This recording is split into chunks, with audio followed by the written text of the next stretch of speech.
बिहार दरोगा के लिए सेट नंबर 8 को आज हम लोग पढ़ेंगे। बताइएगा कि भारतीय संविधान के अनुसार जो सुप्रीम कोर्ट के न्यायाधीश होते हैं उनके रिटायरमेंट की अधिकतम आयु क्या है? 65 वर्ष। ठीक है, तो भारतीय संविधान के अनुच्छेद 124 के अनुसार सुप्रीम कोर्ट के न्यायाधीशों की रिटायरमेंट यानी कि अवकाश ग्रहण की जो उम्र है वो अधिकतम 65 वर्ष है। क्लियर है? और 124 में ही सुप्रीम कोर्ट का गठन का प्रावधान है। क्लियर है? और संविधान के अनुच्छेद 231 के अनुसार एक या एक से अधिक राज्यों के लिए संयुक्त हाई कोर्ट का प्रावधान है। क्लियर है? तो संयुक्त हाई कोर्ट का प्रावधान 231 में है और 124 में सुप्रीम कोर्ट का प्रावधान है और जिसके न्यायाधीशों की रिटायरमेंट की अधिकतम 65 वर्ष है। क्लियर है? नेक्स्ट बताइएगा कि आवर्त सारणी किसने तैयार की थी? ऑप्शन है डाल्टन, रदरफोर्ड, बिलार्ड, मेंडलीफ ने। क्लियर है कि आवर्त सारणी मेंडलीफ ने तैयार की थी और ये रूस का रहने वाला था और मोसले नामक जो वैज्ञानिक था ये ब्रिटेन का रहने वाला था। तो मेंडलीफ ने जो आवर्त सारणी दी थी यह तत्वों के आवर्त सारणी के माने द्रव्यमान संख्या पर आधारित था, एटॉमिक मास पर था मोसले का, और मेंडलीफ का जो था ना रूस वाला, इसका जो था वो परमाणु द्रव्यमान पर था जो बाद में गलत साबित हो गया, और मोसले का जो था वो परमाणु संख्या पर था। यानी कि उसी मोसले वाले को ही आधुनिक आवर्त सारणी कहा जाता है, मॉडर्न पीरियोडिक टेबल। क्लियर है? तो आवर्त सारणी का पिता किसे कहा जाएगा? मेंडलीफ को, जो सबसे पहले बनाया परमाणु द्रव्यमान के आधार पर रूस का रहने वाला। नेक्स्ट बताइएगा कि भारत के राष्ट्रपति के द्वारा नियुक्ति की जाती है। ठीक है, तो भारत के राष्ट्रपति द्वारा किसकी नियुक्ति नहीं की जाती है? और ऑप्शन है राजदूत का, प्रधानमंत्री का, भारत के मुख्य न्यायाधीश का और उपराष्ट्रपति का।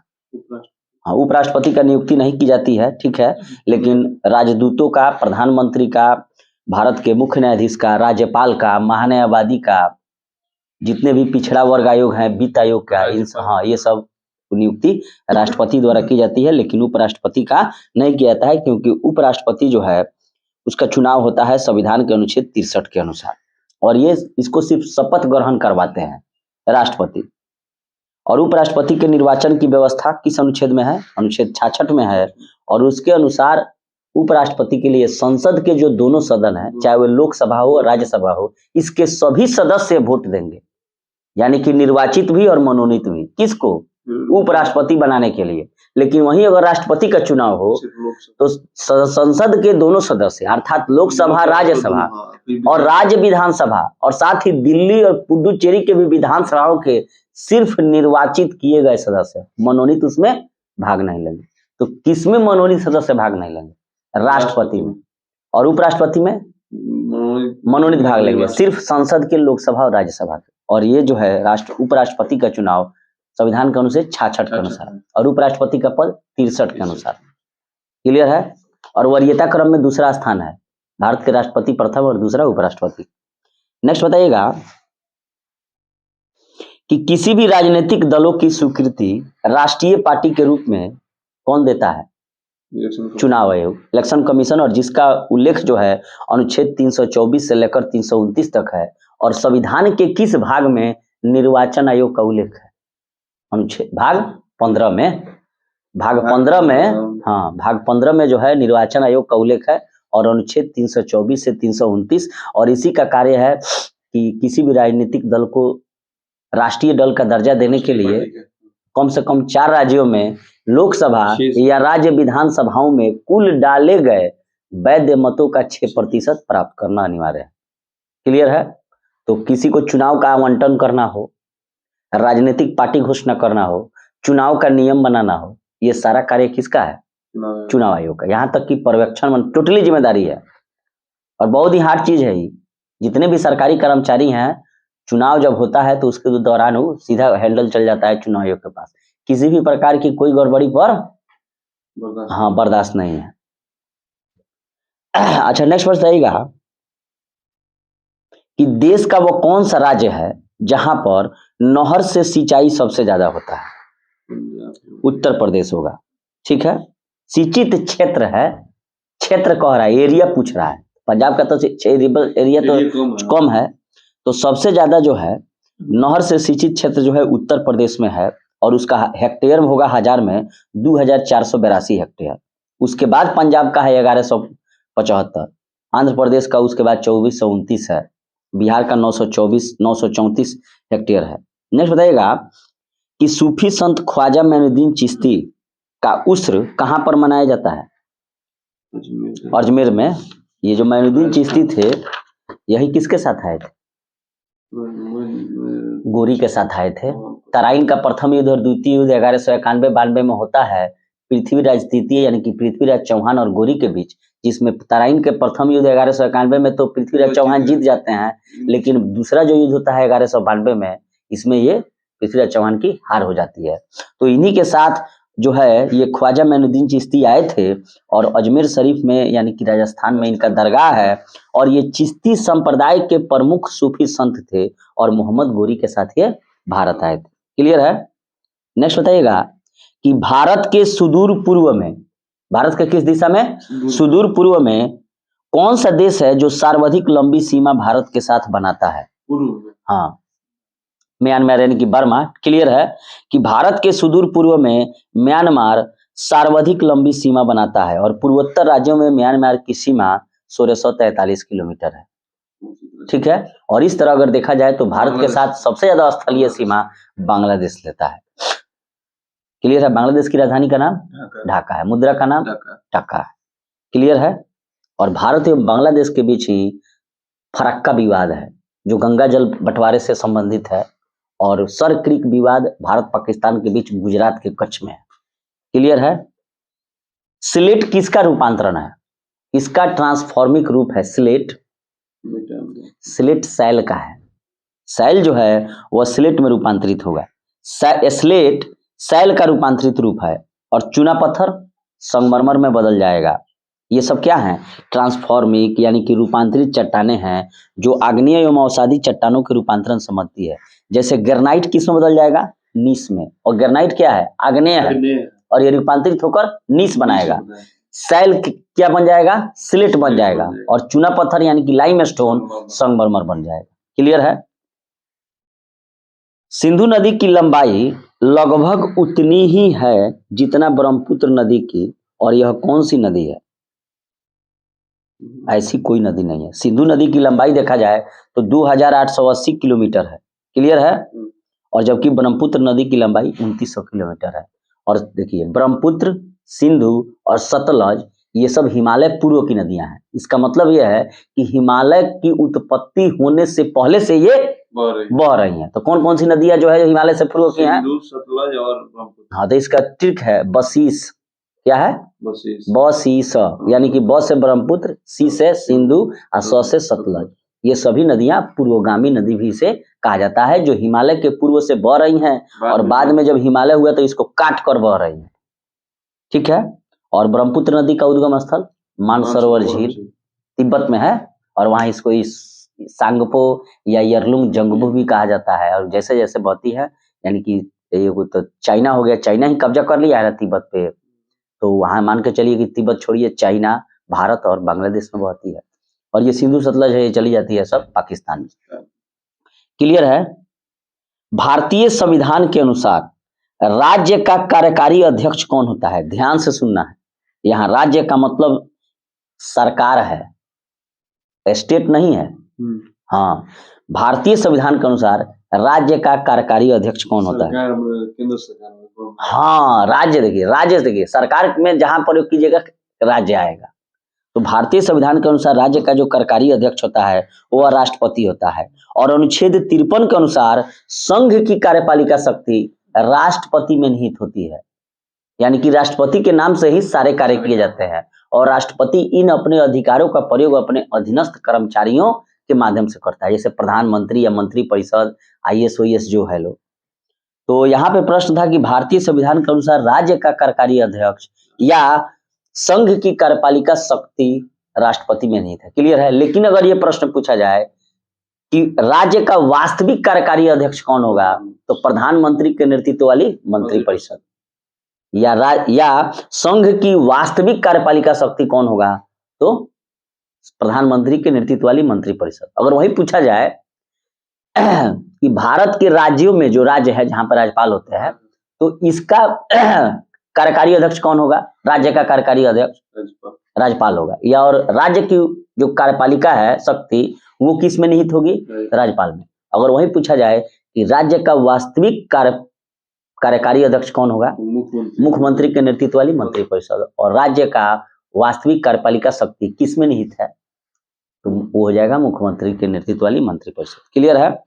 राज्यपाल जो है ये राष्ट्रपति के प्रसाद पर्यंत ही पद धारण करते हैं, यानी कि राष्ट्रपति जब चाहे तो इनको कहेगा कि आप चले आइए।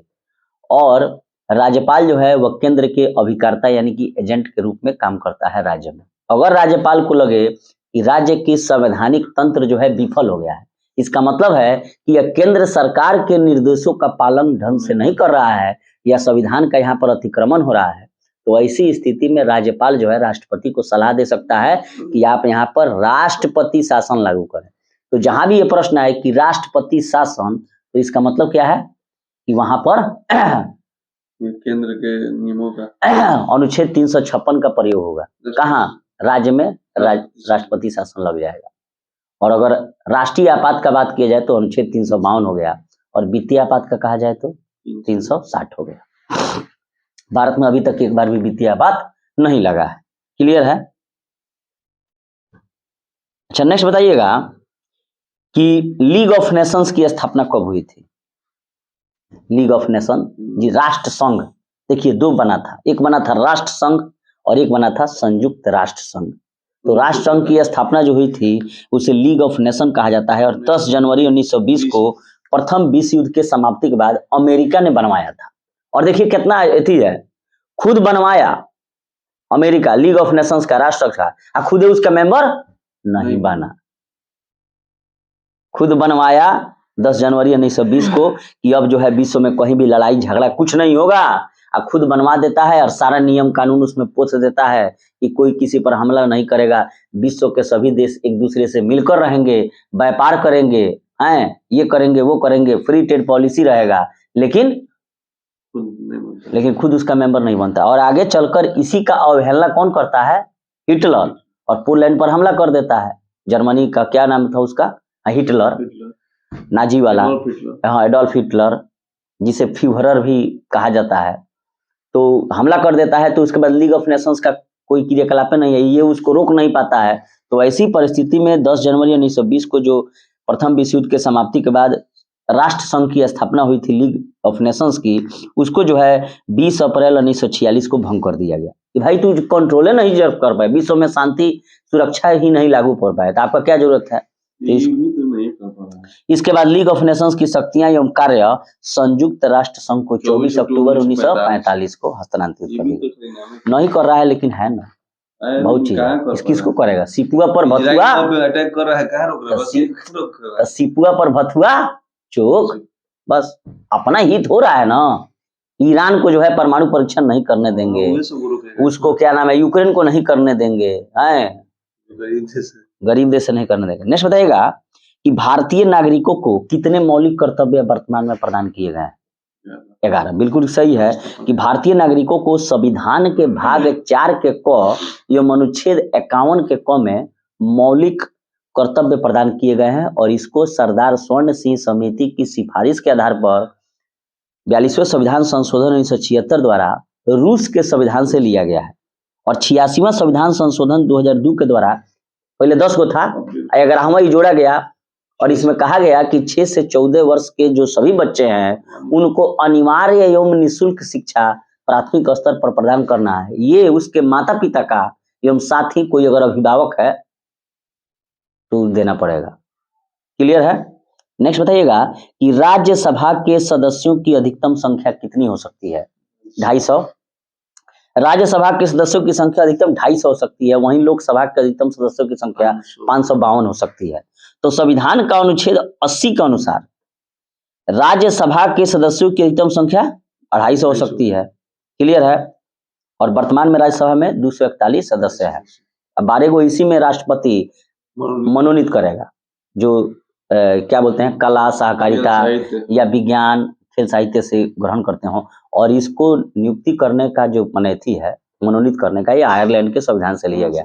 अगर वही प्रश्न पूछे कि राज्यसभा के सदस्यों का निर्वाचन कैसे होगा, ये साउथ अफ्रीका से लिया गया। और संविधान संशोधन की प्रक्रिया साउथ अफ्रीका से। लेकिन अब ये जो लोकसभा वाला जो 2 व्यक्ति को मनोनीत किया जाता था, उसको मोदी सरकार ने हटा दिया।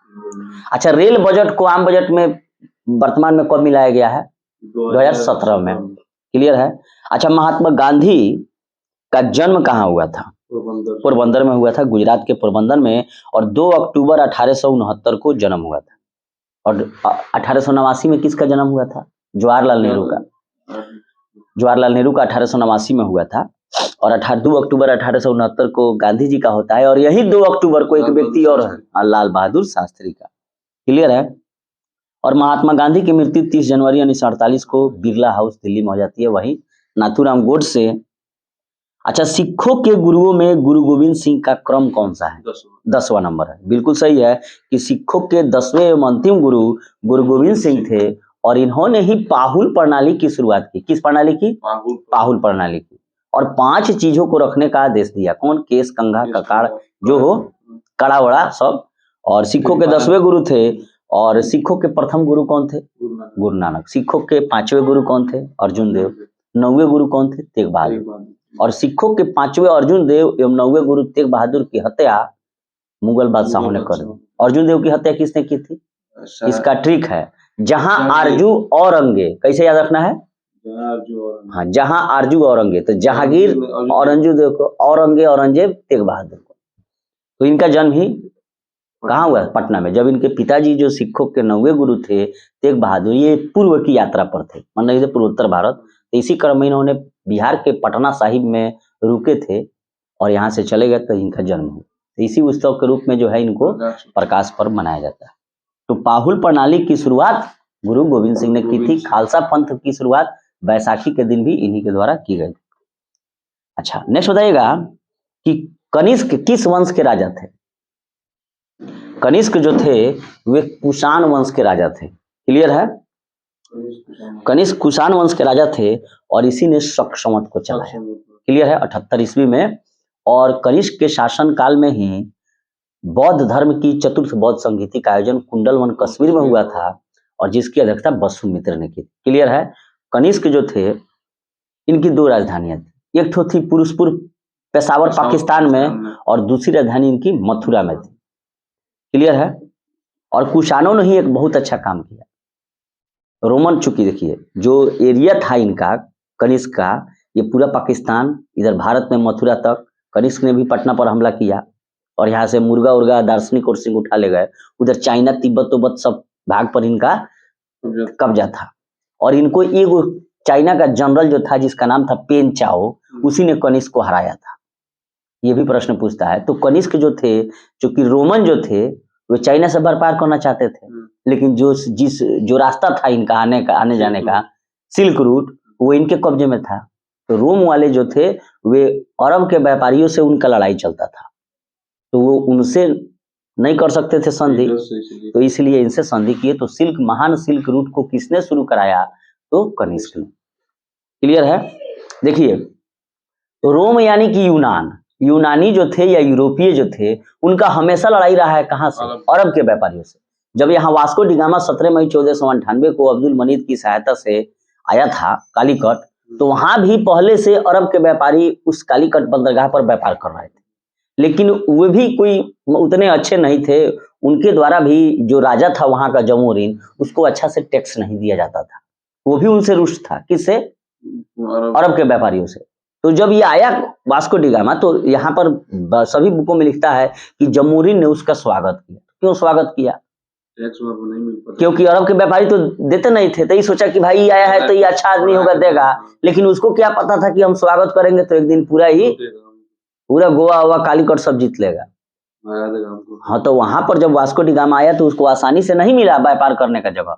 उसने अरब के व्यापारियों को, पुर्तगालियों ने जो है अरब के व्यापारियों को विस्थापित किया वहां से। कई गो लड़ाइयां हुआ है। खंभात के खाड़ी तक कई गो लड़ाई हुआ है, बहुत उसमें पुर्तगालियों की जान भी गई है, तब जाके यहाँ से अरब के व्यापारी पलायन किए हैं और अंततः सबको, पुर्तगालियों को, फ्रांसीसियों को, डचों को, डेनिस को, स्वीडन्स को, सबको किसने रिप्लेस कर दिया? अंग्रेजों ने।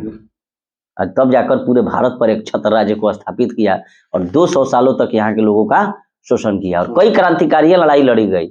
1857 के क्रांति से लेकर आपको सविनय अवज्ञा आंदोलन, असहयोग आंदोलन, कितने लोगों की जान गई, कितने क्रांतिकारियों ने जान गंवाए, लाठी डंडे खाए, फांसी पर चढ़ाया गया, तब जाकर ये देश हमारा 1947 में आजाद हुआ। तो समृद्ध राज्य लूट लिया। हाँ, समृद्ध हम ही लोग थे बिहार। आज देखिए कि ब्रिटिश म्यूजियम में चले जाइए तो यहाँ के जो मतलब जैसे शिवाजी का तलवार हो गया, शिवाजी का मुकुट हो गया, उसके अलावा कोहिनूर हीरा हो गया, ये क्या नाम है, टीपू सुल्तान का तलवार हो गया, सारे चीजें उसी के म्यूजियम में है। कहाँ से लेकर गया है? वो बेच बेच के खाएगा, कोई साल ले वो सब ठीक था। बंगाल से तो समृद्ध था, पहले बंगाल पर अटैक किया, सब बंगाल जीत गया। भारत के सबसे समृद्ध राज्य था, सबसे धनी थे। यहाँ से उसको मिल गया पैसा, उसके बाद यहीं के पैसा से धीरे धीरे दूसरा स्टेट पे पहुंचा दिया। वहां का सरकार तो सिर्फ कठपुतली बना करने भेजा था। किसको? ईस्ट इंडिया कंपनी को। सारा सपोर्ट तो उसका था। अच्छा, प्रश्न ये भी आता है कि ईस्ट इंडिया कंपनी की जब स्थापना हुई तो इस समय यहाँ पे राजा कौन था? मुगल बादशाह अकबर था। 31 दिसंबर 1600 को एलिजाबेथ प्रथम के द्वारा ईस्ट इंडिया कंपनी को पूर्वोत्तर के साथ व्यापार करने का एक साइन किया गया कागज को। आपसे आदेश लेकर जा रहा है, आया उनसे, किन से? ब्रिटेन की महारानी से, कि हम जा रहे हैं व्यापार करने, हमारे पीछे से सपोर्ट रखिएगा। 1664 में कौन ईस्ट इंडिया? फ्रांसीसी। नेक्स्ट बताइएगा कि बेरी जो है रोग किस विटामिन की कमी से होता है? B1, जिसे थायमिन कहा जाता है। तो बेरी जो है विटामिन B1 यानी कि थायमिन की कमी से होता है। और इसमें होता क्या है? शरीर में काबू नहीं पड़ेगा, एकदम त्वचा लगेगा झुरिया गया है, ऐसे ऐसे हो गया, एकदम बुढ़ऊ की तरह लगेगा दिखने, हमेशा कमजोरी फील होगा। तो यही जो है बेरी विटामिन B1 की यानी कि थायमिन की कमी से होता है। अगर वही पूछा जाए कि विटामिन सी का रासायनिक नाम क्या है, तो एस्कॉर्बिक एसिड है। और इसकी कमी से क्या हो जाती है? एस्कॉर्बी रोग होती है, मसूड़ों से खून आना, घाव जल्दी न भरना। अगर घाव जल्दी भरना है तो विटामिन सी उसमें उपयोग करता, माने फायदा देता है। और वही विटामिन ए की बात करें तो इसका रासायनिक नाम क्या है? रेटिनॉल है। और विटामिन ए की कमी से क्या होगा? रतौंधी होगा, नाइट ब्लाइंडनेस होगा, उसके अलावा जीरोप्लाइथेमिया हो जाएगा, जिसको शुष्का छिके भी कहते हैं, त्वचा सल्की और झुरझुरी हो जाएगी। और शरीर में क्या करता है? प्रतिरोधक क्षमता भी बनाता है। कौन? Vitamin A. अगर विटामिन ए के बारे में बात करें तो यह मानव शरीर के यकृत में इसको क्या करता है? लीवर इसको संचित रखता है। विटामिन ए का समृद्ध स्रोत क्या है? गाजर वगैरह है, गाजर खाइए, पपीता वगैरह खाइए, आम भी खाइए, पका हुआ आम विटामिन ए का अच्छा स्रोत है। देखिए, ऐसा नहीं है कि आम में सिर्फ विटामिन ए ही मिलता है, ऐसा बात नहीं है, बहुत सारे विटामिन मिलते हैं। लेकिन कभी कभी प्रश्न पूछा जाता है कि सबसे अधिक विटामिन सी किस में मिलेगा? मुख्य स्रोत क्या है? आंवला हो गया। कहीं कहीं पूछता है कि निम्न में से किस में विटामिन सी मिलेगा, तो उस ऑप्शन पर विचार करना होगा। यानी कि जैसे ग्रीन हाउस गैसों का प्रमुख स्रोत क्या है, तो CO2 हो जाएगा। ऐसे पूछेगा कि निम्न में से कौन ग्रीन हाउस गैस है, तो CO2, CH4, NO2 ये सब होगा। अगर वही बात की जाए विटामिन ई का, तो विटामिन ई का जो है इससे कमी से क्या होगा? हाँ, विटामिन ई नपुंसकता, जनन क्षमता में कमी, अंकुरित अनाज, ये सब खाइए। तब विटामिन के से फिलोक्विनोन नाम है उसका, उसके कमी से क्या हो जाएगा? रक्त का थक्का नहीं जमेगा। क्लियर है? भारत पर आक्रमण करने वाला पहला मुसलमान कौन था? ऑप्शन है मोहम्मद गोरी, मोहम्मद बिन तुगलक, बाबर और मोहम्मद बिन कासिम। नहीं, मोहम्मद बिन कासिम। भारत पर आक्रमण करने वाला पहला मुस्लिम आक्रांता यानी कि अरब का भारत पर कर रहा है मोहम्मद बिन कासिम था, जिसने 712 में सिंध की विजय की। और उस समय सिंध का राजा दाहिर था जो हिंदू था। देखिए, ये हमला नहीं करता, कौन? मोहम्मद बिन कासिम। लेकिन हुआ यह था कि ये सब व्यापार इधर करने आता था। आपको बताया है कि अरब के व्यापारी भारत के क्षेत्रों में व्यापार करते थे, यानी कि इंडोनेशिया, श्रीलंका, ये सबसे व्यापार इधर दक्षिण भारत में व्यापार करते। जब व्यापार कर ही जा रहा था ना, तो पाकिस्तान का ये जो ग्वादर पोर्ट है वर्तमान में, सी पैक बना रहा है ये चाइना वाला, यहीं पर इसको लूट लिया लोग। कौन लूट लिया? ये यहाँ के। वही लूटा कौन? तो वहां के लुटेरे, क्योंकि ठग जो थे ये सभी क्या ब्रिटिश काल में लूटपाट का काम करते थे। ठग जानते हैं कैसे करते थे? जैसे मान लीजिए कि आप जा रहे हैं व्यापार करके, तो जंगल झाड़ी दिखेगा, वहीं पर आपकी हत्या कर देंगे या वहीं पर गड्ढा खून के आपको भर देंगे, आपका सारा सामान लूट लेंगे और आपका परिवार वाला खोजते रह जाएगा कहाँ गई, तो जमीन में है। ठग ऐसे करते थे। और ठगों का अंत किसने किया? कर्नल स्लीमैन ने। और पिंडारियों का अंत लॉर्ड हेस्टिंग्स ने कराया। वहीं सलमान खान वाला एक बोटी मांस नोच लेंगे। और ठग देवी काली की पूजा करते थे। वैसे ही जब व्यापार करके इधर से गुजरात इधर से ये सब गया, लोग श्रीलंका और लंका से तमिलनाडु वगैरह से व्यापार करके जब गया अरब के व्यापारी, तो रास्ते में कुछ डकैत थे। ये जो दाहिर था ये हिंदू था और बौद्ध धर्म को मानने वाले सिंध में बहुत ज्यादा लोग थे उस समय। लेकिन जब ये जा रहे थे तो वहां के कुछ लुटेरे जो हैं, हर समाज में कुछ चुतिया टाइप के लोग होते हैं, इन लोगों ने अरब के व्यापारियों को लूटा। और जब मोहम्मद कासिम के पास वो गए तो बताए कि देखिए हम लोग आ रहे थे और सिंध के क्षेत्रों में जो है हमसे लूटपाट किया गया, हमारे साथ अत्याचार किया जाएगा। पहले के व्यापारी अकेले व्यापार करने नहीं जाते थे, हवाई जहाज तो था नहीं, पूरा फैमिली लेकर चलते थे। तो जानबे करते हैं भाई, ये राजा है कौन? मोहम्मद बिन कासिम। अब जाके राजा आपके राज में ही होगा हम लोगों के साथ। हम गई रही है, जैसे रघु मान ली 10 भाई बानी लोग होने गई तले कोनो गरिया दिलक आ कहनी देखो सन हमरा गरिया दिलक, 10 भाई के जोश आ जाई, जाके ओकरा के पीट पाट करी लो। तब जाकर ये सिंध पर हमला किया और राजा दाहिर को एथी कर दिया, सब मैंने विस्थापित कर दिया। तो सिंध पर अरबों का विजय सबसे पहले कब होता है? 712 में। और यहीं आकर इसने सबसे पहले अगर कोई जजिया कर लगाया तो यहीं लगाया कौन? मोहम्मद बिन कासिम। यहीं पर जजिया कर लगाया। और जजिया कर लगाया तो जजिया कर का नियम बनाया, बूढ़ों से, विधवाओं से, विकलांगों से, नाबालिगों से, ब्राह्मणों से जजिया कर नहीं लिया जाएगा। तो सबसे पहले जजिया कर कौन लगाया? मोहम्मद बिन कासिम। और अंतिम रूप से जजिया कर किसने खत्म किया? मोहम्मद शाह रंगीला, जो मुगल बादशाह था। क्लियर है? अब मोहम्मद गोरी तो हमला किया थी के समय में, हाँ 1191-92 में। और इसी का न था कौन? ये थी था ही कुतुबुद्दीन ऐबक, इसी का सेनानायक था गोरी का, जो 1206 में दिल्ली सल्तनत की स्थापना करता है। और मोहम्मद गोरी का दास था कुतुबुद्दीन ऐबक और कुतुबुद्दीन का दास था इल्तुतमिश। क्लियर है? और ये जो मोहम्मद बिन तुगलक है ये तो तुगलक वंश का है। और इसी 2 भाई था, एगो मोहम्मद बिन तुगलक, एगो फिरोज तुगलक। और इसी को कहा जाता है मोहम्मद बिन तुगलक को सन की रक्त पिपासु। क्यों कहा जाता है? क्योंकि इसका प्रोग्राम बड़ी डिजाइन का था। ये समझिए कि उस सल्तनत कालीन का आईएएस था, यही ना राजधानी को दिल्ली से देवगिरी ले गया, विश्व विजेता बनने के लिए निकला था कि जहां से आता है सब खैबर दारा पाकिस्तान से सारा विदेशी आक्रमणकारी, उसी को हम एरिया को जीत लेते हैं। इससे पहले वो हमारे पास आए, कारचिल का अभियान हम कर देंगे, ईरान ले जीत लेंगे। जब जीत लेंगे तो वहां से कौन राजा आएगा नहीं। अब बाबर को तो जानबे करते हैं, बाबर वहीं तैमूर लंग और चंगेज खां का परिवार से था ये। और सबसे पहले बाबर ने 1519 में यूसुफजाई जातियों के विरुद्ध लड़ाई किया। और पानीपत का जो प्रथम युद्ध हुआ 1521 अप्रैल 1526 को, जिसमें इब्राहिम लोदी की पराजय हुई और बाबर की जीत हुई। और यहाँ से मुगल बादशाह का कहानी शुरू हो जाता है। ठीक है? पृथ्वी अपनी धुरी पर घूमती है, बताइएगा कितना समय में?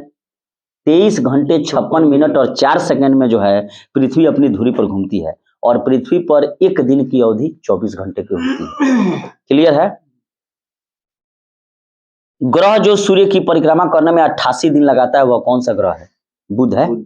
बिल्कुल, बुध यानी कि मरकरी। और यह ग्रह सूर्य का परिक्रमा लगाने में 88 दिन लगता है। और सबसे नजदीक ग्रह भी बुध ग्रह है। क्लियर है? और शुक्र जो है 255 दिन लगाता है। वहीं मंगल यानी कि मार्स 687 दिन लगाता है। और वरुण यूरेनस वो तो बहुत दिन लगाता है, 60,000। क्लियर है? बुध और शुक्र के कोई उपग्रह नहीं है, याद रखना है। बुध और शुक्र को कोई उपग्रह नहीं है। ये शुक्र एवं यूरेनस ये जो है विपरीत दिशा में चक्रण करते हैं, यानी कि पृथ्वी पश्चिम से पूरब घूमती है, तो शुक्र एवं यूरेनस पूरब से पश्चिम घूमेगा। अब बुध शुक्र का कोई ये सैटेलाइट नहीं है। अब फोबोस डिमोस मंगल के हैं, जिसमें सौरमंडल का सबसे छोटा कोई उपग्रह है तो डिमोस है। और सबसे बड़ा उपग्रह इसका बृहस्पति का ज्ञानीमेड है जो पीला दिखता है।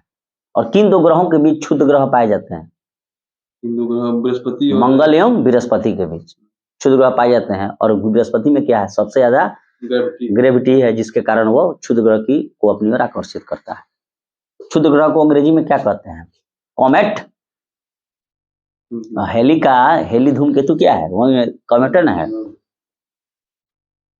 नेक्स्ट बताइएगा कि 15 डिग्री में कितना घंटा होगा? 15 डिग्री में 1 घंटा होगा। 15 डिग्री में 1 घंटा होता है। क्लियर है? अच्छा, नेक्स्ट बताइएगा कि सिंदरी कहाँ स्थित है? झारखंड में। उर्वरक कारखाना है, 1951 में बनाया गया था। एशिया का सबसे बड़ा उर्वरक कारखाना। अगर यही पूछा जाए कि भारत में सबसे पहले उर्वरक कारखाना रानीपेट 1906 में। क्लियर है? 1906 में रानीपेट तमिलनाडु में। अब बाकी भिलाई जो है ये क्या है? स्टील बनाता है। कहाँ है? छत्तीसगढ़ में। ठीक है। पारादीप कहाँ है? पारादीप बंदरगाह है, उड़ीसा में है। क्लियर है? और विशाखापट्टनम आंध्र प्रदेश में है, जो डॉल्फिन नोज के पीछे सुरक्षित है। क्लियर है? गारो जनजाति कहाँ पाई जाती है? ऑप्शन है असम में, मेघालय में, मणिपुर में, मिजोरम में। गारो जनजाति मुख्य रूप से मेघालय में पाई जाती है और इसके अतिरिक्त असम, मिजोरम, त्रिपुरा, नागालैंड और बंगाल में पाई जाती है। गारो, खासी, जयंतिया की पहाड़ियां मेघालय। ठीक है। ये सब क्या है? हिमालय के पूर्वी विस्तार है। और अराकान योमा जो बांग्लादेश में है वहां तक गया है हिमालय का पूर्वी विस्तार। नेक्स्ट बताइएगा, ये जो रामनाथ कोविंद जो राष्ट्रपति बने उससे पहले कहाँ के राज्यपाल थे? बिहार के राज्यपाल। क्लियर है? और नेक्स्ट प्रश्न बताइए, उस भौतिक शास्त्री का नाम बताएं जो एक तंत्र रोग से ग्रसित है। ठीक है? और केवल कंप्यूटर के माध्यम से अपनी बात कह सकते हैं। अच्छा, वो हॉकिंस, स्टीफन हॉकिंग्स। हाँ। और उन्होंने एक बहुत अच्छी पुस्तक लिखी थी जिसका नाम था a brief history of time. Clear है? दिल्ली चलो का नारा किसने दिया? नेताजी सुभाष चंद्र बोस ने। और उनको नेताजी की उपाधि एडोल्फ हिटलर ने दी। क्लियर है? और राजा की उपाधि राजा राममोहन राय को अकबर द्वितीय ने दी थी। क्लियर है? गांधी को महात्मा की उपाधि रविन्द्रनाथ टैगोर ने कब दिया था? चंपारण सत्याग्रह में। ठीक है? तो दिल्ली चलो, तुम मुझे खून दो, मैं तुम्हें आजादी दूंगा, ये सब बातें सुभाष चंद्र बोस ने की थी।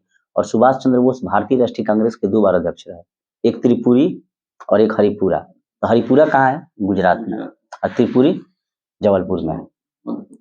ठीक है? और उसके बाद उन्होंने कांग्रेस से त्यागपत्र दिया और फारवर्ड ब्लॉक जैसी संस्था की उन्होंने कांग्रेस के अंदर ही स्थापना की। क्लियर है? नहीं बताइएगा, नाइटिंगेल ऑफ इंडिया किसे कहा जाता है? यानी कि भारत की बुलबुल सरोजिनी नायडू को कहा जाता है। और 1925 में उन्होंने कांग्रेस के कानपुर अधिवेशन की अध्यक्षता की थी और ये भारतीय राष्ट्रीय कांग्रेस की प्रथम भारतीय महिला अध्यक्ष थी। अगर ये पूछा जाए कि भारतीय राष्ट्रीय कांग्रेस की प्रथम महिला अध्यक्ष कौन थी तो एनी बेसेंट। 1917। पेसमेकर किससे संबंधित है? हार्ट से, हृदय का। अगर हृदय जो है, हाँ, कृत्रिम हार्ट, आर्टिफिशियल हार्ट अगर काम करना बंद कर दे तो पेसमेकर उसे पुनः शुरू कर सकता है। और जार्विक 7 क्या है? एक प्रकार का पेसमेकर ही है। नेक्स्ट बताइएगा कि भारत के प्रथम गवर्नर जनरल कौन थे? ध्यान से सुनिएगा, भारत के प्रथम गवर्नर जनरल बेटिक था, लॉर्ड विलियम बेटिक। उससे पहले वह क्या था? कंपनी के अधीन गवर्नर जनरल था। जब बेंटिंग आया ना तो 1828 से लेकर 33 तक, तो 1833 के चार्टर अधिनियम के अनुसार, मैंने कहने का मतलब है कि बंगाल के गवर्नर को क्या बना दिया गया? भारत का गवर्नर जनरल बना लिया। बंगाल के अंतर्गत बंबई और चेन्नई को लाया गया।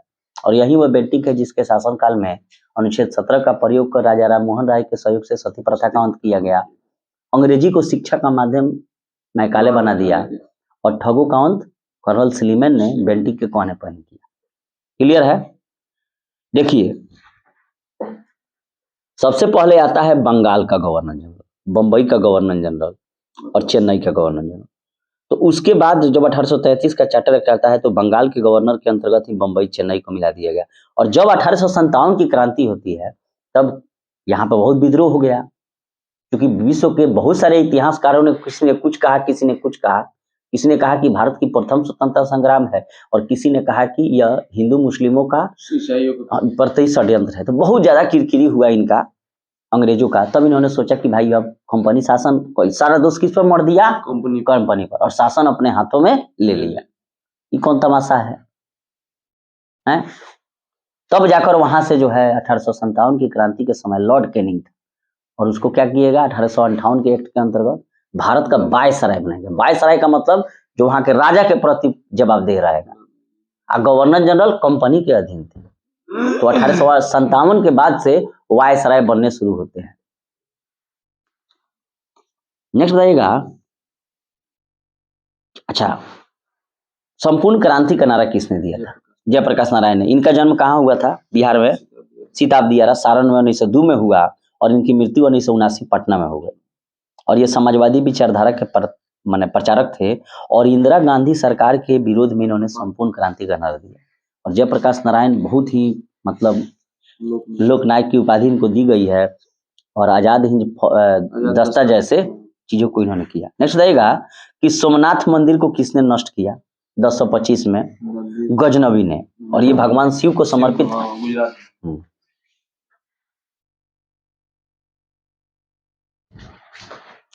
तो 1025 में जो है महमूद गजनवी ये गुजरात के सोमनाथ मंदिर पर हमला करता है और शिव जी के मंदिर को ले आता है। और इसका कहानी था कि ये चुंबकीय गुरुत्वाकर्षण उसके पाए में था जो मूर्ति को आकर्षित करता था और मूर्ति हवा में लटकी थी। क्लियर है? दिमाग ही लगाया गजनवी, पाया खुडहा, मूर्ति नीचे आ गया, लेके चल गया। इसी ने भारत पर 17 बार हमला किया था। किसने? गजनवी ने। और उससे हम लोगों को क्या सीख लेनी चाहिए कि हम लोग को तैयारी करते रहना है, सफलता जरूर मिलेगी। क्लियर है? नेक्स्ट बताइएगा कि हर्षवर्धन को जानते हैं आप? ये अंतिम हिंदू शासक था उत्तर भारत का। और हर्षवर्धन को किसने हराया था? पुलकेशिन द्वितीय ने। और पुलकेशिन द्वितीय को किसने हराया था? जो उसके पीठ पर लिखवा दिया। पढ़े हैं कहानी? यहाँ प्रश्न ये था कि हर्षवर्धन के साम्राज्य के समय जो चीनी यात्री भारत आया था वो था कौन? ह्वेनसांग। और इसी ने सी युकी की रचना की। क्या नाम है उसका? सी युकी। तो हर्षवर्धन के साम्राज्य के समय चीनी यात्री ह्वेनसांग भारत आया और बौद्ध धर्म के अध्ययन और संबंधित सूचनाएं एकत्र करने के, यानी कि बौद्ध धर्म की जो माने चीजें थी उसको प्राप्त करने के लिए आया था। और हर्षवर्धन के समय कन्नौज जो था वो भारतीय राजनीति का केंद्र था। क्लियर है? और यही वो हर्षवर्धन है, ये दक्षिण भारत में भी विजय प्राप्त करना चाहता था।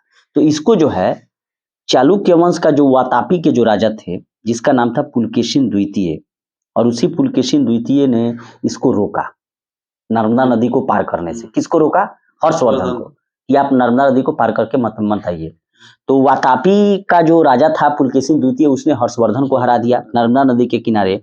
और यहाँ पर पुलकेशिन द्वितीय जो है परमेश्वर की उपाधि को धारण किया और कहा कि दक्षिण पथेश्वर की उपाधि, कि माने दक्षिण के राजा जो हैं हम हैं, यानी कि दक्षिण के पथ में तुमको प्रवेश नहीं करने देंगे। किसको? हर्षवर्धन को। तो बार बार ये प्रश्न पूछा जाता है कि हर्षवर्धन को नर्मदा नदी के तट पर किसने हराया? तो पुलकेशिन द्वितीय जो चालुक्य वंश के वातापी का राजा था। और इस चालुक्य वंश के वातापी को राजा को जो है पल्लव वंशी शासक नरसिंह वर्मन प्रथम ने हराया। और क्या किया कि पुलकेशिन द्वितीय को हराने के बाद उसकी पीठ पर लिखवा दिया वातापी कोंड। क्या लिखवा दिया? वातापी कोंड, यानी कि वातापी के को मैंने जीत लिया। किसने? पल्लव वंशी शासक नरसिंह वर्मन प्रथम। तो ध्यान से सुनिएगा कि हर्षवर्धन को दक्षिण भारत विजय करने से रोकने के लिए नर्मदा नदी के तट पर किसने हराया? चालुक्य के वातापी शासक किसने? पुलकेशिन द्वितीय ने। हराकर क्या उपाधि धारण किया पुलकेशिन द्वितीय? परमेश्वर एवं दक्षिण पथेश्वर। और इस पुलकेशिन द्वितीय जो वातापी चालुक्य का राजा था, इसको हराया कौन? पल्लव वंशी शासक नरसिंह वर्मन प्रथम। और उसके पीठ पर लिख दिया चाकू से वातापी कोंड। इसी कारण जो है पुलकेशिन द्वितीय आत्मग्लानि से आत्महत्या मैंने कर लिया, मर गया। देखिए अब किसी को भाई हरा कर लिख दीजिएगा पीठ पर वातापी कोंड, छोटा मोटा बात है।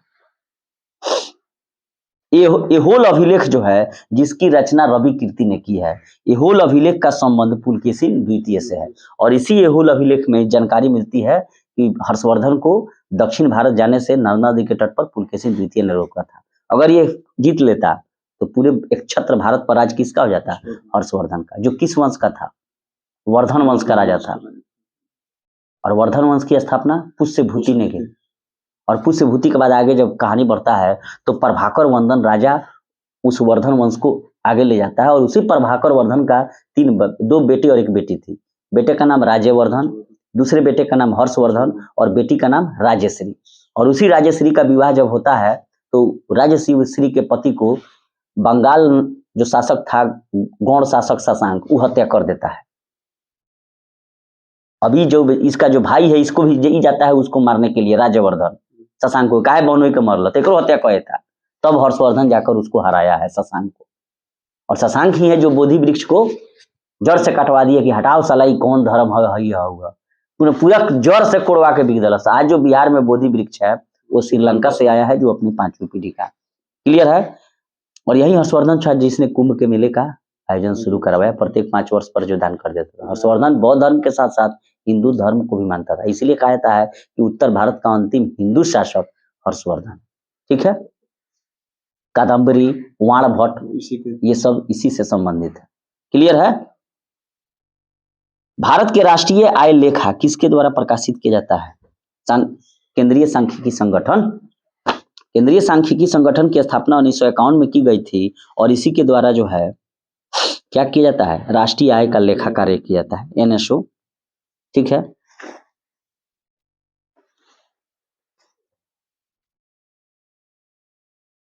बताइएगा कि एक मोल में कितने अणु होंगे? वही 6.023 × 10⁻23। और इसे एगाद्रो भी कहा जाता है। बहुत पूछा जाता है, ध्यान इसको देना है कि 6.023 × 10⁻23 अणु एक मोल के बराबर होते हैं। और इसे एवोगाड्रो संख्या भी कहा जाता है। तो 6.023 × 10⁻23। प्लास्टर ऑफ पेरिस का सूत्र बताइए। CaSO4, हाँ 2CaSO4 1/2H2O कहिए, या 2CaSO4 2 1/2H2O कहिए। ठीक है? और इसे क्या कहा जाता है? कैल्शियम सल्फेट हेमीडिहाइड्रेट कहिए या डिहाइड्रेट कहिए, ये भी पूछा जाता है। निम्न में से कौन जिप्सम है? लिख देगा कैल्शियम सल्फेट हेमीहाइड्रेट, तो मार दीजिएगा वो। और गर्म करने पर क्या है? प्लास्टर ऑफ पेरिस, और जिसका उपयोग शल्य क्रिया, हड्डी हड्डी टूटेगा तो। ठीक है? सुश्रुत क्या थे? गुप्त वंश के शल्य क्रिया से ही संबंधित थे, यानी कि हड्डी टूटी तो राजा लोग के हड्डी टूटत रहे तो जुड़त रहला। आ चरक कनिष्क के दरबार में थे, वो बहुत बड़े आयुर्वेदाचार्य थे। आज भी डॉक्टर लोग आता है चरक। हाँ। नेक्स्ट बताइएगा, कुछ ऑप्शन बोलेंगे हम कि वह कौन सी तत्व है जो विद्युत अपघटन प्रक्रिया से प्राप्त नहीं होगा? सोडियम, पोटेशियम, कैल्शियम, लोहा होगा, क्योंकि यह इलेक्ट्रोलाइसिस से प्राप्त नहीं होगा। क्लियर है? जबकि डेवी ने विद्युत अपघटनीय प्रक्रिया के द्वारा सोडियम, पोटेशियम, कैल्शियम आदि तत्वों को प्राप्त किया था। ठीक है? तो ये लोहा कैसे प्राप्त होगा? बेसेमर प्रक्रम से। अच्छा, विश्व बैंक का दूसरा नाम क्या है? विश्व बैंक का दूसरा नाम IBRD है, अर्थात international bank of reconstruction and development. और ये बनाया कौन? अमेरिका बनवाया। क्यों? क्योंकि यूरोप जो था वो द्वितीय विश्व युद्ध से पूरा जर्जर हो गया था। तो इसको बनवाया IBRD को कौन? अमेरिका। काहे के लिए? क्योंकि यूरोपीय देशों को रिकंस्ट्रक्शन करने के लिए, और सारा चीज बनाया अपना पैसा लगाकर। आज हिम्मत है किसी का बोल देने का अमेरिका के खिलाफ? 1944 में हुई थी और इसका मुख्यालय वाशिंगटन DC में है। और IBRD और IDA इंटरनेशनल डेवलपमेंट एसोसिएशन मिलकर विश्व बैंक का काम करते हैं। तब ना नाटो में सब घुसल है। अब बनाएगा काहे नहीं? वो लड़ने में बिजी था, आई उन लोगों को हथियार बेच रहा था। जितना द्वितीय विश्व युद्ध का लड़ाई हुआ है सारा टाइम अमेरिका हथियार बना बेचा है। कभी लंदन को, कभी जर्मनी को, कभी इसको, उसका वही काम है। दो देशों के बीच लड़ाई कराओ और हथियार बना के बेचो। खाने का सोडा का रासायनिक नाम क्या है? बताइए। Sodium by. देखिए इसका ट्रिक है, खाने का जब सोडा कह दिया तब बाई तबे न खाई का, माने बिना मुंह बोले ना खाई, तो सोडियम बाइकार्बोनेट। और इसका सूत्र है NaHCO3। ठीक है? और धोने का सोडा सोडियम कार्बोनेट है, Na2CO3 10H2O, ठीक है। और खाने का नमक NaCl है। वेल्डिंग के लिए माने किस गैसों के मिश्रण का प्रयोग किया जाता है? आयरन ऑक्साइड और एल्युमिनियम। वेल्डिंग के लिए आयरन ऑक्साइड और एल्युमिनियम का उपयोग किया जाता है और इसे थर्मिट वेल्डिंग कहा जाता है। और यही थर्मिट वेल्डिंग का प्रयोग किसमें होगा? लोहे के दो पटरियों को जोड़ने में। और इसके अतिरिक्त गैस वेल्डिंग में ऑक्सीजन प्लस एसिटिलीन का उपयोग किया जाता है या ऑक्सीजन प्लस हीलियम का। क्लियर है? तो गैस वेल्डिंग में किसका प्रयोग होगा? ऑक्सीजन प्लस एसिटिलीन का। और वहीं थर्मिट वेल्डिंग में लोहा एवं एल्युमिनियम का। तो इसको ध्यान रखना है कि थर्मिट वेल्डिंग में आयरन ऑक्साइड एवं एल्युमिनियम का, और वहीं अगर गैस वेल्डिंग कहा जाए तो हाइड्रोजन एवं ऑक्सीजन एवं एसिटिलीन। ठीक है। नेक्स्ट बताइएगा कि सोडियम क्लोराइड जो है वही NaCl में उपस्थित कौन सी अशुद्धता नमी सोखती है? कैल्शियम क्लोराइड और मैग्नीशियम क्लोराइड। सोडियम क्लोराइड में उपस्थित कैल्शियम क्लोराइड और मैग्नीशियम क्लोराइड की रूपी अशुद्धता वायु से नमी सोखती है और सोडियम क्लोराइड को खाने वाला नमक भी कहा जाता है। क्लियर है? अच्छा, कुछ नाम बोलेंगे, बताना है कि इसमें कौन फास्फोरस का अयस्क नहीं है। फास्फोराइट, फ्लियोरापाइट और क्लोरोपाइट और ग्रेनाइट। ग्रेनाइट क्या है? ये तो आग्नेय चट्टान है, बाकी सब फास्फोरस है। ठीक है। और फास्फोरस में क्या होता है? फ्लोरोसेंस का गुण होता है, स्फुरदीप्ति का। एपापाइट भी फास्फोरस का ही अयस्क है। ठीक है। परमाणु के नाभिक में कौन कौन से कण होते हैं?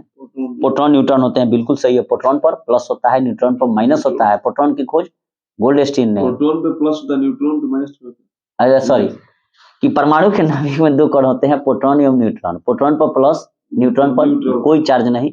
और प्रोटॉन की खोज गोल्डस्टीन, न्यूट्रॉन की खोज चैडविक। और इलेक्ट्रॉन बाहरी कक्षाओं में चक्कर लगाता रहता है, जो माइनस होता है, उसका जे थॉमसन। और परमाणु क्रमांक अगर पूछा जाए तो प्रोटॉन प्लस प्रोटॉन या न्यूट्रॉन। और वहीं परमाणु द्रव्यमान पूछा जाए तो प्रोटॉन प्लस न्यूट्रॉन। न्यूट्रॉन। अच्छा हाँ, प्रोटॉन एटॉमिक मास पूछा जाएगा, द्रव्यमान जिसे जेड से डिनोट करते हैं, तो प्रोटॉन प्लस न्यूट्रॉनों की संख्या। अगर वही इलेक्ट्रॉनिक नंबर पूछा जाए, परमाणु क्रमांक, एटॉमिक नंबर, तो प्रोटॉन का संख्या या न्यूट्रॉन की संख्या। अच्छा, आंख के किस भाग पर वस्तु का प्रतिबिंब बनता है? रेटिना पर। आंख के रेटिना पर वस्तु का प्रतिबिंब बनता है और यह हमेशा प्रतिबिंब क्या होगा? छोटा एवं वास्तविक एवं उल्टा होगा। क्लियर है? वर्णधाता का दूसरा नाम क्या है, जिसे कलर ब्लाइंडनेस भी कहा जाता है? Dalton effect. और यह एक प्रकार का जेनेटिक डिजीज है और सर्वप्रथम डाल्टन के द्वारा ही इसके बारे में विस्तृत विवरण दिया गया था। इसी कारण वर्णधाता यानी कि कलर ब्लाइंडनेस को, इसमें लाल एवं हरे रंग का नहीं पता नहीं चलेगा, और एक प्रकार का जेनेटिक डिजीज है। क्लियर है? विभवांतर किससे मापिएगा? वोल्ट मीटर से। बिल्कुल सही है कि वोल्ट मीटर द्वारा विभवांतर, और विद्युत धारा एमीटर से। गैल्वेनीमीटर से विद्युत धारा की दिशा एवं परिमाण, और वोल्टीमीटर कूलोमीटर के द्वारा विद्युत आवेश की मात्रा ज्ञात की जाती है। अच्छा, विद्युत ऊर्जा को अगर यांत्रिक ऊर्जा में बदलना हो तो किसका उपयोग करेंगे? विद्युत मोटर का। हाँ, विद्युत मोटर विद्युत ऊर्जा को यांत्रिक ऊर्जा में बदलता है, जबकि डायनेमो यांत्रिक ऊर्जा को विद्युत ऊर्जा में बदलेगा। और विद्युत मोटर और डायनेमो दोनों किस सिद्धांत पर काम करते हैं? विद्युत चुंबकीय प्रेरण। ठीक है, फैराडे वाला। सूर्य से आती हुई पराबैंगनी किरणों में हमें कौन सी गैस जो है बचाती है? Ozone, O3। और ये ऑक्सीजन के 3 अणुओं के मिलने से O3 बनती है, और इसको नष्ट कौन करता है? Chlorine, CFC। ठीक है। और इसमें जो है ये क्या बोलते हैं इसको, ये किस मंडल में उपस्थित है O3? समताप मंडल यानी कि स्ट्रेटोस्फीयर में। क्लियर है? बांध के अंदर अगर जल है तो उसमें कौन सी ऊर्जा संग्रहित होगी? स्थितिज ऊर्जा। देखिए, कहने का मतलब होता है कि बांध के जल में पोटेंशियल एनर्जी भी होती है, गुरुत्वीय स्थितिज ऊर्जा। और इसका उपयोग जो है विद्युत उत्पादन के लिए किया जाता है, कि बांध के अंदर बांध बना के पानी को गोटा कर लिया और तब धीरे धीरे फोर्स से पानी आप छोड़ रहे हैं। नेक्स्ट बताइएगा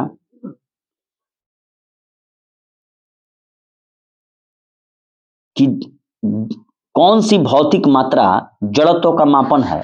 आयतन, द्रव्यमान, भार और वेग। कौन होगा? द्रव्यमान होगा। मास जो है वह जड़त्व का मापन है।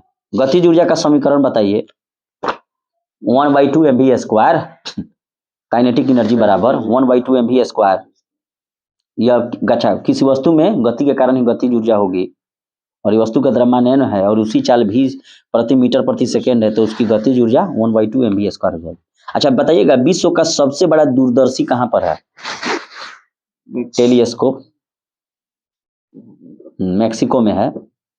और वर्तमान में अगर देखा जाए तो चीन के गुझाऊ में विश्व का सबसे बड़ा फास्ट है 500 मीटर एपर्चर सेफरल टेलीस्कोप। ठीक है। वायुजीवी श्वसन के दौरान किसका पूर्ण ऑक्सीकरण होता है? ऑप्शन है ethyl alcohol, lactic acid, carbon dioxide और ग्लूकोज।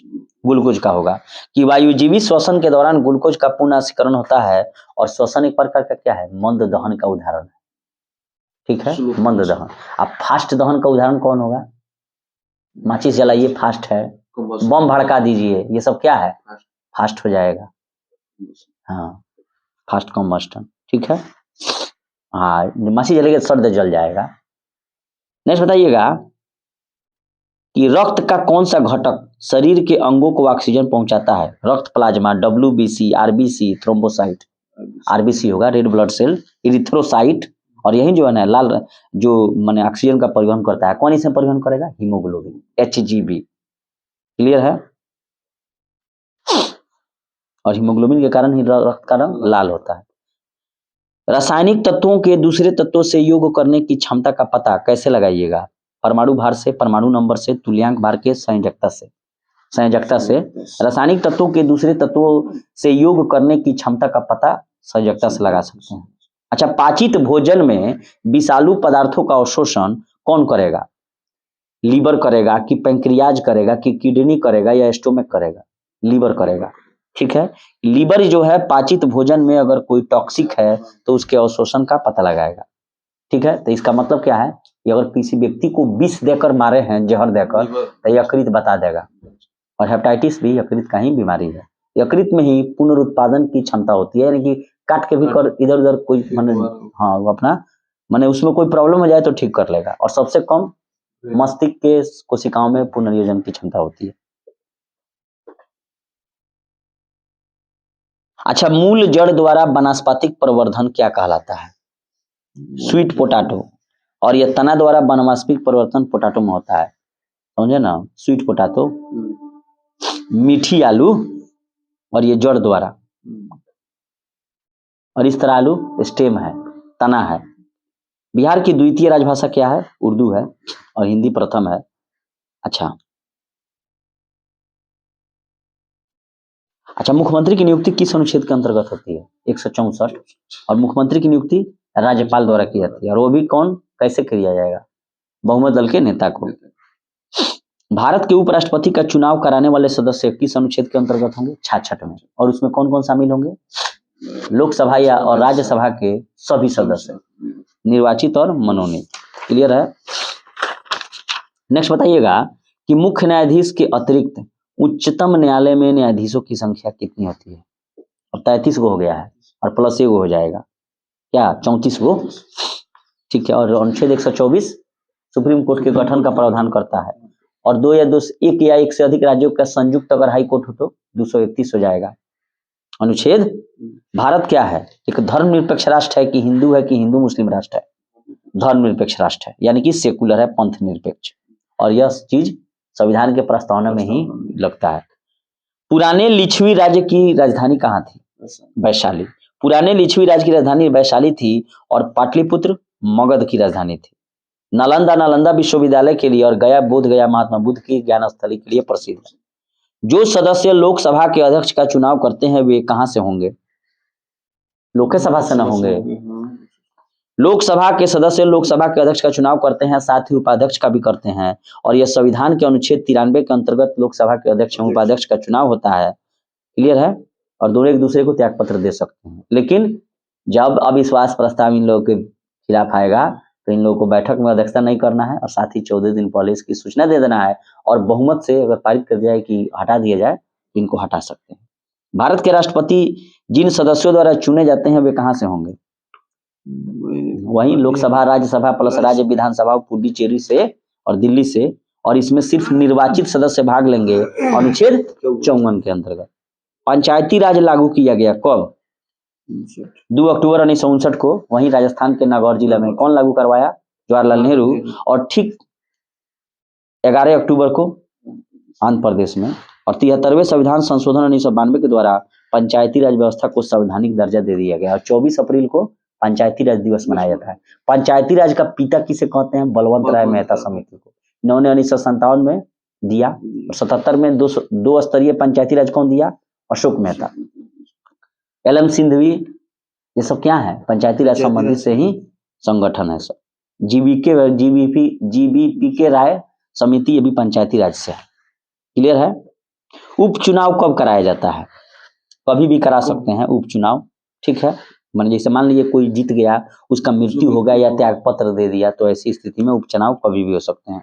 सिंधु घाटी के लोग पूजा करते थे किसकी? ब्रह्मा की, पशुपति की, विष्णु की, इंद्र की और उनकी पशुपति की, शिव की। सिंधु घाटी सभ्यता के मोहनजोदड़ो से प्राप्त एक मुहर पर उत्कीर्ण पशुपति जैसी आकृति पर यह निष्कर्ष निकलता है कि सिंधु घाटी के लोग पशुपति की पूजा करते थे, ठीक है। त्रिपिटक धार्मिक ग्रंथ किसका है? बौद्ध का है। वही ना, सुत्त पिटक, विनय पिटक, अभिधम पिटक, जिसमें बौद्ध। अच्छा, बुद्ध धर्म के संस्थापक कौन थे? महात्मा बुद्ध। संयुक्त राष्ट्र संघ कब स्थापित हुआ था? 24 अक्टूबर 1945 को। और संयुक्त राष्ट्र संघ का मुख्यालय न्यूयॉर्क में है। वर्तमान में सदस्य देशों की संख्या 193 है, ठीक है। और 24 अक्टूबर को क्या मनाया जाता है? UNO day. और यूएनओ डे के पहले एक कैसा संगठन था? वही लीग ऑफ नेशंस, राष्ट्र संघ 1920 में। अच्छा,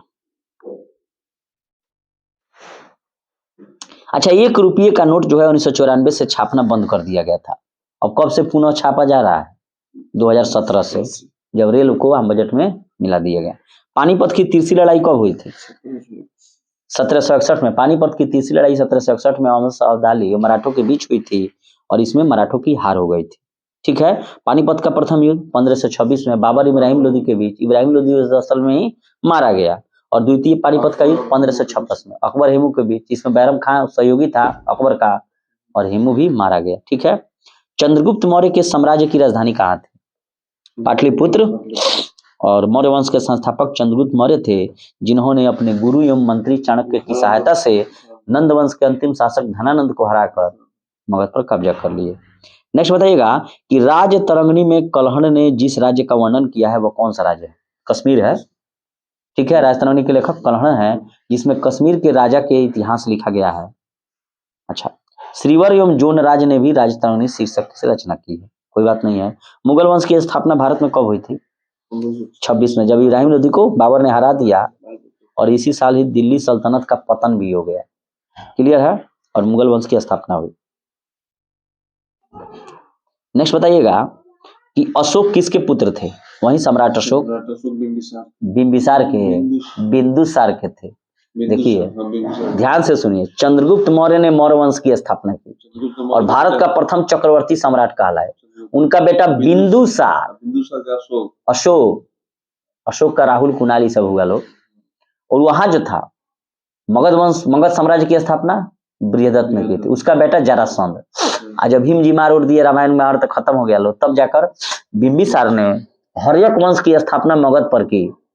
बिंबिसार, बिंबी आइए हुए बिंदु। तो बिंबिसार ने हर्यक वंश की स्थापना मगध पर की। उसका बेटा अजातशत्रु का बेटा उदयन, जो पटना को बसाया, पाटलिपुत्र को। ये सब पितृहंत्रा वंश का है। उसके बाद कौन आया? नंदीवर्धन, हर्यक वंश का अंतिम राजा नागदशक, और शिशुनाग वंश का अंतिम राजा नंदीवर्धन। तो देखिए, मगध पर सबसे पहले बृहदत्त ने स्थापना किया, जिसका बेटा जरासंध था। उसके बाद आया इस पर मगध पर हर्यक वंश। तो हर्यक वंश का अंतिम राजा यही बिंबिसार का सबसे खानदान में का लास्ट आदमी नागदशक। और इसको मारा कौन? इसी का मंत्री अमात्य शिशुनाग, इसको मुआ दिया नागदशक को, ठीक है। और शिशुनाग का अंतिम साम्राज्य का आदमी नंदीवर्धन। और नंदीवर्धन को किससे प्यार हो गया? एगो दासी से। तो उसी दासी का पुत्र कौन था? महापद्म नंद। और महापद्म नंदवा कहा कि भले दासी पुत्र है तो क्या है, दाढ़ी बनावे घर में, ये लोग है कि राजा बनावा, तो नंदीवर्धन कहा कि ना तुरंत राजा ना बनाए, साम्राज्य में थी। तो जो नंदीवर्धन था इसके भी बेटे थे, और आज भी से की जिस दिन घोषणा था तई अपना सब बेटे का, जो महापद्मनंद था इसके 9 गो बेटा था, 9 बेटा को लेकर गया कि चलो राजा के दाढ़ी बनाओ के बाद, और सारा इनका बेटा लोग के एक टाइम पर 12 बजे दिन में गला काट दिल सब। महापद्मनंदवा कटवा दिल सर जन के गला, अपना बेटा के मदद से अपनो बेटा अपनो काट दिल। और ओकरा बाद राज दरबार में जाके सर लेके कहा था कि महाराज चले गए, अब अंतिम जीवित रक्त इस मैंने पुष्य थी शिशुनाग वंश का अंतिम राजा जो नंदीवर्धन था, उसका अंतिम जीवित रक्त खानदान में सिर्फ मैं बचा हूं, महापद्मानंद। अब कोई नए राजा के खानदान में नहीं बचा है, सबको मार दिया गया। अब जितने भी तुम लोग सामंत हो हमारा सपोर्ट करो, क्योंकि राजा पर कोई हाथ नहीं उठाता था। नहीं समझ रहा है का राजा पर कोई तलवार नहीं उठाएगा।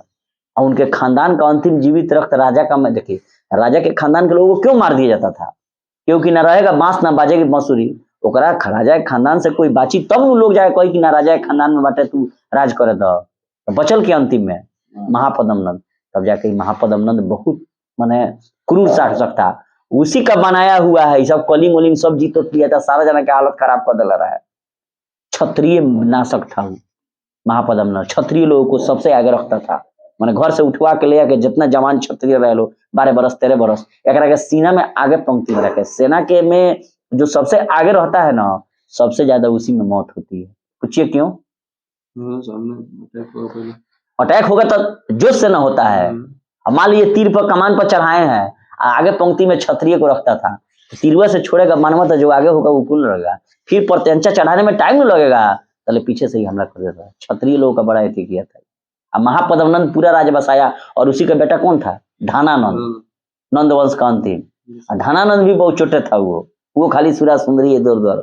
चाणक्य बोले कि आ रहा है सिकंदर, आप जो है थोड़ा कंट्रोल कीजिए, क्योंकि भारत पर अगर एक बार विदेशी घुस गया तो क्या हो जाएगा, दूसरा रूल चलेगा, यहाँ के लोगों का शोषण होगा। इसको तो कोई मतलब नहीं था। तब कहे कि भाई इसको लात मार के निकाल दिया, इसका बाल उल नोच लिया। तो कहे कि मैं अपने शिखा को तब तक नहीं बांधूंगा जब तक तेरे पूरे खानदान का नष्ट न करूं। वहीं चंद्रगुप्त मौर्य को तक्षशिला में ट्रेनिंग दिया, सब करे आप। कश्मीर के राजा प्रवर्तक की सहायता से चंद्रगुप्त मौर्य ने नंद वंश के अंतिम शासक धनानंद को मारकर मगध पर मौर्य वंश की स्थापना की। और मौर्यों के झंडा में किसका चित्र था? मोर का। क्लियर है? और चंद्रगुप्त मौर्य तब हराया सेल्यूकस निकेटर को, इसको उसको सब हराया और आया अपना। और इसी के दरबार में, चंद्रगुप्त मौर्य के दरबार में कौन आया था? मेगास्थनीज, जिसने कहा कि राजा जो है हमेशा स्त्री अंगरक्षकों से घिरा रहता है, यानी कि लेडीज फोर्स से घिरा रहा है। और सारा जो थी 20 कन्या थी, और ये जो चाणक्य था वो कोई आम आदमी नहीं था, बहुत चालू आदमी था चाणक्य। सारा 20 कन्याओं से घेर रखता था कि लेडीज फोर्स से। वहीं देखा था, कहा कि साला इतिहास में पहला बार हम देख रहे हैं कि लेडीज फोर्स से कोई घिरा है। और सब 20 कन्या काट दी, जहां तो तुरंत बाजार साहब। राजा का महल लकड़ी से बना था, राजा जब चलता था तो तोते उड़ते थे। विश्व में मतलब उतना बढ़िया कहीं नहीं था। आज भी कुम्हार पटना में क्या है? मौर्य वंश का अवशेष है। क्लियर है? तो और जो बाद में ही जब अशोक होते हैं तो 261 ईसा पूर्व में कलिंग युद्ध में जब रक्तपात देखते हैं, और उसी पर देखिए फिल्म बना दिया सब, है कि वहां की राजकुमारी के प्यार में पड़कर अशोक ने हमला किया। अब जो हो लगा, देखिए अशोक ने बहुत अच्छा संदेश दिया। पूरे विश्व में पहला ऐसा शासक था जिसने लेखों के माध्यम से अपने जनता को संबोधित किया कि आपको कैसे आचरण का व्यवहार करना है, और अपने अधिकारियों का निर्देश दिया कि वही काम करना है जिसमें जनता को अधिक से अधिक है। उसके पहले कोई नहीं मिलता है विश्व में कि राजा कोई आदेश दिया हो। और जानते हैं कहां तक? अफगानिस्तान ईरान तक शासन था।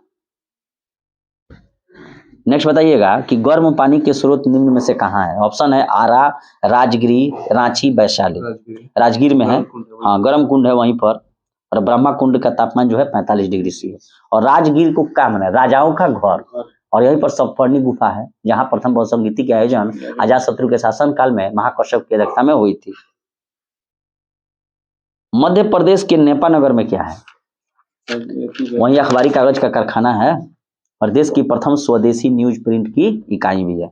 अखबारी कागज न्यूज प्रिंट फैक्ट्री भारत सरकार में सबसे बड़ा राजस्व एकत्रित करती है किससे? आय कर से, कि स्टेट कर से, कि आबकारी कर से, कि सेल टैक्स से, इनकम टैक्स से, और अभी वर्तमान में जीएसटी से नाबार्ड क्या है?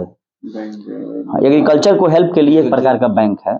और नाबार्ड की स्थापना जो है national bank for agriculture and rural development, कृषि सहायता के लिए विशिष्ट बैंक है, जिसकी स्थापना 1982 में की गई थी। यानी कि ये डायरेक्ट किसानों को ऋण नहीं देता है, अपना पैसा बैंकों को देता है, क्षेत्रीय ग्रामीण बैंकों को, कि आप जो है कृषि कार्य में कार्य कीजिए।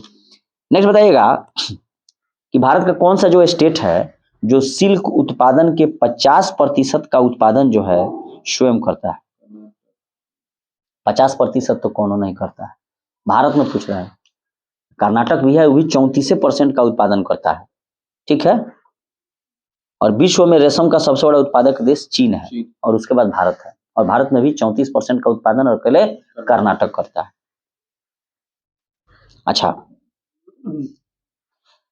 माने कोई समुदाय है, उसमें स्वस्थ लोग हैं कि नहीं, इसका पता कैसे चलेगा? शिशु मृत्यु दर से, कि बच्चे अगर जन्म ले रहे हैं, अगर वो ज्यादा मर रहे हैं, तो इसका मतलब है कि समुदाय में स्वस्थता नहीं है। और भारत में क्या हुआ? भारत में क्या हुआ? सरकार द्वारा हरित क्रांति लाई गई, अनाज का उत्पादन ज्यादा होने लगा। तो जब खाने के लिए उपलब्ध रहेगा तो बच्चा पैदा होगा कि नहीं? खाने घर में खाने के लिए रहेगा तो बच्चा होगा ही। और डेवलपमेंट कब होगा? जब खाने वाले कम हो और कमाने वाले ज्यादा हो, तब जाके डेवलपमेंट होगा। यहाँ तो पहले खाने के लिए ही नहीं था, सारा अंग्रेज लूट के लेके चले गए, तो क्या हुआ? ज्यादा जनसंख्या उतना थी नहीं। और जब सरकार हरित क्रांति लाई, तृतीय पंचवर्षीय योजना के बाद खाने के लिए खूब आ गया, बच्चा लगा होने। उसके बाद देखिए, किसी भी परिवार में अगर 10 आदमी खाने वाला है, 1 आदमी कमाने वाला, तो कभी डेवलप नहीं होगा। जब कमाने वाले ज्यादा रहेंगे और खाने वाले कम रहेंगे तो डेवलपमेंट होगा। इसका मतलब है कि सरकार अनाज दे रही है ना। तो सरकार जब अनाज दे रही है मुफ्त में, तो बच्चे को खिलाइए, चाहे अपने खाइए। सरकार आपको हॉस्पिटल की फैसिलिटी दे रही है, शिक्षा दे रही है फ्री में, तो ये सब काम कर रही है। अब जो पैसे आपको कमाना है, तो दारू नहीं पीना है, उसको क्या करना है? डेवलपमेंट में लगाइए, घर और बनवाइए, कुछ कीजिए, गाड़ी खरीदिए, मैंने जो करना है, मोबाइल खरीदिए। लोग कहता है सरकार दे नहीं रहा है। अरे कितना देगा? किसान सम्मान निधि दे रहा है किसानों को, है 19 से न दे रहा है, 2019 से। 2019 से किसान सम्मान निधि दे रहा है, 6,000 2,000 के किस्त 3 किस्तों में प्रत्येक किसानों को दे रहा है। फ्री का सब सुई दवाई मिल रहा है, बच्चों को हॉस्पिटल में इलाज मिल रहा है। उसके अलावा आपको स्कूल में एजुकेशन दे रहा है 3 रुपए 2 रुपए 1 रुपए किलो जो है अनाज दे रहा है पीडीएस के माध्यम से। तब अभी तो फ्री कर दिया, तो वही ना करे, फ्री है, गरीब कल्याण रोजगार योजना के अंतर्गत सबका फ्री है। यानी कि एक प्रकार से सरकार जो है भोजन, स्वास्थ्य, शिक्षा, ये सबको भारत देश में एकदम कंटिन्यू करे। विश्व के किसी देश में इतना फैसिलिटी नहीं है। तो लोग को कह रहा है कि कहाँ मोदी जी 15 लाख भेजे, अरे कितना चाहिए चीज। लोग कह रहा है पेट्रोल बढ़ गया, बढ़ेगा नहीं है, गैसे दाम बढ़ गया, बढ़ेगा नहीं, इतना सारा फैसिलिटी मिल रहा है, कहाँ से 5G लॉन्च होगा। अच्छा, 8 मार्च को कौन सा दिवस मनाया जाता है? वही विश्व महिला दिवस के रूप में, और 1975 से इसको शुरू किया गया था, क्लियर है। और 8 मार्च को अंतर्राष्ट्रीय महिला दिवस मनाया जाता है। अच्छा, मॉर्निंग स्टार किसे कहा जाता है? सुबह का तारा, सांझ का तारा, इवनिंग स्टार शुक्र ग्रह को कहा जाता है, जिसको वीनस भी कहा जाता है, और ये पृथ्वी की भगनी या बहन भी कहा जाता है, ठीक है। अगर पृथ्वी के सबसे नजदीक कोई ग्रह कौन है, तो शुक्र है, ठीक है। और ये सौरमंडल का सबसे तप्त एवं गर्म ग्रह भी है। और बुध शुक्र के कोई सैटेलाइट उपग्रह नहीं है। नेक्स्ट बताइएगा कि जब कोई वस्तु पानी में डुबाई जाती है तो वो अपने भार की कमी डैश डैश के बराबर होती है। कहने का मतलब है, जब कोई वस्तु जल में डुबाई जाती है तो अपने भार की जो कमी है उसके द्वारा हटाए गए द्रव्य की मात्रा के बराबर होगी। क्लियर है? जब कोई वस्तु पानी में डुबाई जाती है तो उसके भार में कमी उसके द्वारा हटाए गए द्रव्य की मात्रा के बराबर होगी, और इसे आर्किमिडीज का सिद्धांत कहते हैं, यानी कि लॉ ऑफ बोयेंसी। टीआरपी का फुल फॉर्म क्या है? Television rating point. ये दर्शाता है कि टेलीविजन चैनल या कार्यक्रम औसतन कितने लोगों द्वारा देखा जा रहा है, यानी कि व्यूअर, या किसी भी टेलीविजन चैनल या कार्यक्रम की लोकप्रियता उसकी दर्शक संख्या का। टीआरपी में कुछ छेड़छाड़ किया था ये वाला, रिपब्लिक भारत। अच्छा, रक्त का कौन सा अवयव है शरीर की मांसपेशियों में ऑक्सीजन एकत्रित करेगा? वही हीमोग्लोबिन, HgV। और हीमोग्लोबिन में क्या होता है? लोहा पाया जाता है, और ये ऑक्सीजन के साथ एक अस्थायी प्रतिवर्ती ध्रुव बंधुता बनाता है। और हीमोग्लोबिन के विखंडन से क्या बनेगा, यूरोक्रोम, जिसके कारण मूत्र का रंग पीला हो जाएगा। अच्छा, उद्भिद दूसरे वृक्षों की टहनियों पर वृद्धि करता है, वह कौन है जो दूसरे वृक्षों की टहनियों पर बढ़ेगा? ऑप्शन है ऑर्किड, हाइड्रिला, साइकस, केसूरिना। आर्किड है। आर्किड जो है दूसरे वृक्षों की टहनियों पर वृद्धि करते हैं और भारत में आर्किड की 1256 प्रजातियां हैं। अच्छा, जीवित कोशिकाओं की प्रक्रिया को कौन नियंत्रित करेगा? Nucleus, cytoplasm, cell membrane, cell wall. Nucleus यानी कि नाभिक जीवित कोशिकाओं की प्रक्रिया को नियंत्रित करता है। यह प्रोटीन के निर्माण के लिए सभी आनुवंशिक निर्देशों को संग्रहित करता है, इसलिए इसे कोशिका का नियंत्रण केंद्र कहते हैं। किसी भी सेल के अंदर न्यूक्लियस होगा। हाँ, आपके अंदर भी न्यूक्लियस है। पुष्प में द्विनिषेचन के पश्चात गुणसूत्र की संख्या कितनी हो जाएगी? ट्रिपल फ्यूजन, भूल गए लो, ट्रिपल फ्यूजन, त्रिगुणित। पुष्प में द्विनिषेचन के पश्चात गुणसूत्र की संख्या ट्रिपल फ्यूजन होगी। न्यूजीलैंड का कौन सा पक्षी विलुप्त होने के कगार पर है? मोआ। डोडो मॉरिशस का विलुप्त पक्षी है। डोडो मॉरिशस का विलुप्त पक्षी है। डोडो मॉरिशस, मोआ न्यूजीलैंड का, और कीवी न्यूजीलैंड में पाया जाने वाला पक्षी है जो उड़ नहीं सकता है। और डोडो कहाँ का विलुप्तम पक्षी है? और वही आर्कियोपेटेरिक्स लिमिक्स ऑस्ट्रेलिया वगैरह का। मोआ न्यूजीलैंड।